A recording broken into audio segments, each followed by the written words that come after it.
ব্লগটা শুরু করেই এরকম আর কি বসে আছি কোথায় দেখে বুঝতেই পারছো, ট্রেনের ভেতর।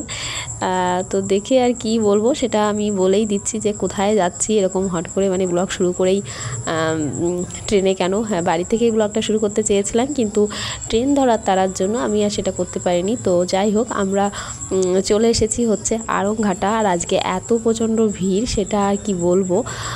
তো অনেক কষ্টে এই যে প্রথম পুজো প্যান্ডেলে ঢুকেছি। তো এটা হচ্ছে কি বলবো, এটা হচ্ছে মনে হয় ইউনাইটেড না কি একটা ক্লাব ছিল, আমার অতটা খেয়াল নেই, অনেক দিনের আগের ভিডিও। এটা হচ্ছে ভাইফোঁটারও আগের দিনের, মানে বুধবার ছিল।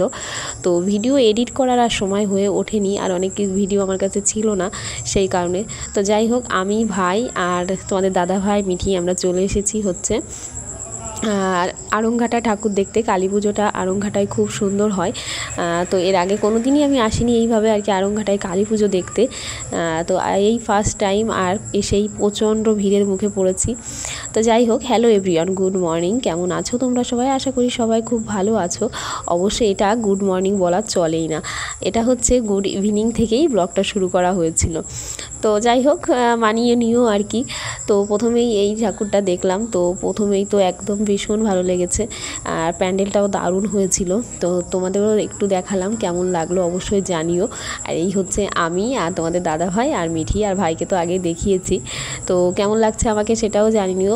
এই ভিড়ের মধ্যে আমি তো মানে এই এত লোকের মধ্যে ভিডিও করে আর কি ব্লগ করা অভ্যস্ত নই, মানে বেশিরভাগ তো করাই হয় না।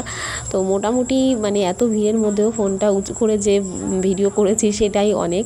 আর তোমাদের দাদাভাই যে করে দেবে ও তো মিঠিকে নিয়েই, কারণ মিঠি কোথাও বেরোলে না আমার কাছে আসতেই চায় না, ওর মামা আর ওর বাবা। আজকে তো বাবার কাছেও যায়নি, মামার কাছেই ছিল সারাটা সময়। তো যাই হোক, পরেই দেখো আর একটা প্যান্ডেল, মানে আরেকটা মাঠে চলে এসেছি। এই মাঠটাতে না একই মাঠে দুটো পুজো হচ্ছিল, তো এত প্রচণ্ড ভিড় আর এত লাইন টেনে ঢুকতে হচ্ছিল না, সেই কারণে আমরা বাইরে থেকেই জাস্ট দেখেছি, ভেতরে আর মানে যাইনি। কারণ প্রত্যেকটা প্যান্ডেলে যদি ভেতরে যাওয়া মানে হয় তাহলে আমাদের রাতটাই শেষ হয়ে যাবে। তো যাই হোক, বাইরে থেকেই ঘুরেছি। তারপরে এই দেখো লোকের এত প্রচণ্ড চাপ ছিল, মানে যাওয়াটাই মুশকিল হয়ে যাচ্ছিল। আর অবশ্যই তো এইখানে ভালো পুজো হয়, সেই কারণে লোকের এত ভিড়।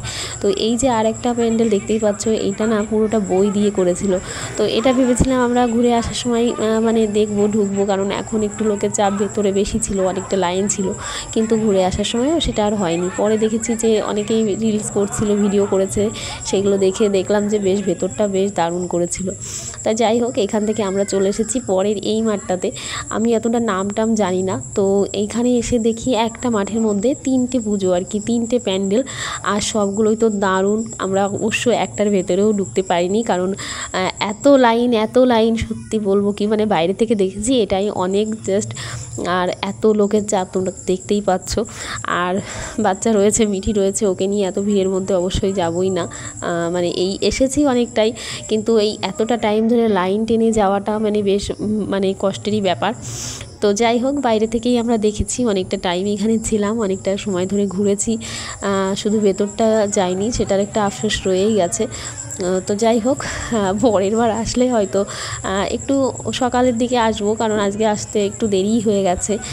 মানে হট করে প্ল্যান হলো আর কি, ভাই বললো চল তাহলে ঘুরেই আসি, তো সেই কারণে চলে আসা। তো পরের বার আসলে অবশ্যই টাইম নিয়ে একটু আগে থেকে বেরিয়ে আসবো, তাহলে আর কি সব জায়গায় ভেতরে গিয়ে দেখতে পাবো। তো যাই হোক, বাইরে থেকে ঘুরেছি, অনেকটা সময় থেকেছি। ভাই ওরা হচ্ছে নাগরদোলায় উঠেছিল, আমি তো অবশ্যই উঠবই না, দেখতেই পাচ্ছ বড় বড় তিনটে নাগরদোলা। তো ওরা উঠেছিল, আমার প্রচণ্ড ভয় করে, আমি উঠতেই পারি না, মানে উঠিও নি কোনো দিন আর উঠবও না। তো তারপরে চলে এসেছিলাম পরের আরেকটা প্যান্ডেলে। তো এটা হচ্ছে উত্তরণ, এটা বেশ ভালো করেই আর কি আমার মনে আছে, কারণ এইখানে ঠাকুরটা ছিল জাস্ট অসাধারণ, অসাধারণ মানে অসাধারণ, মানে আমার তো ভীষণই ভালো লেগেছে। আর এই প্যান্ডেলটাও একটু অন্য রকমের, মানে সব জায়গায় তো অনেক হেভি প্যান্ডেল করেছেই, সেটা তো মানে ভালো লাগার ব্যাপার রয়েছেই, কিন্তু এটা হচ্ছে সম্পূর্ণ বাঁশ দিয়ে, কিন্তু কোনো কাপড় ছাড়া। হ্যাঁ কাপড় দিয়েছে, শুধু মানে একটু মানে টানা অন্য স্টাইলে আর কি, বেশ সুন্দর লাগছিল। তোমরা যারা যারা দেখেছো গেছো তারা অবশ্যই জানো। আর এইখানে ভেতরে গিয়ে ঠাকুরটা দেখে আমার সত্যি মানে অসাধারণ লেগেছে। এটা হচ্ছে ছোট্ট মা কালী, মানে মা কালীর এই কিউট মানে আমি কিউটই বলছি, মানে অসাধারণ লেগেছে আমার। তোমরাও জাস্ট দেখো। অবশ্যই মূর্তি পুজো যেটা ছিল মা কালীর ছোটো মূর্তি, সেটা তো সাইডে রয়েছেই পাশে। তো এইটা তো অসাধারণ ছিল, আমার ভীষণই ভালো লেগেছে। তোমাদের কার কার ভালো লেগেছে অবশ্যই জানিও। তোমরা কারা কারা আরঙ্গাটায় ঠাকুর দেখতে গেছিলে অবশ্যই সেটাও জানিও। আর এইখানে আরঙ্গাটায় আরেকটা ব্যান্ডেজ ছিল, ব্লেটের ঠাকুর বানিয়েছিল, সেটা দেখার খুব ইচ্ছে ছিল, কিন্তু সেটা হচ্ছে ব্যান করে দিয়েছে, তাই এই কারণে আর মানে যাওয়া হয়নি। ওটা দেখার ভীষণই ইচ্ছে ছিল। তো যাই হোক, ফোনে তো দেখে নিয়েছি আর কি, সবাই গিয়েছিল আর কি, ভিডিও করেছে। তো যাই হোক, আরও কটা ঠাকুর দেখেছিলাম, সেটা আমি আর ভিডিও করতে পারিনি। তো আজকে এইটুকুনই, ক্লান্ত হয়ে গেছিলাম সবাই ঘুরে, মিঠিরও অস্বস্তি লাগছিল এত লোকজনে চাপাচাপি, গরমও মানে লেগেছিলো আর কি, গরম লাগছিল। তো সেই কারণে আর কি চলে এলাম আর কি, আর ট্রেন পাওয়ারও একটা ব্যাপার থাকে।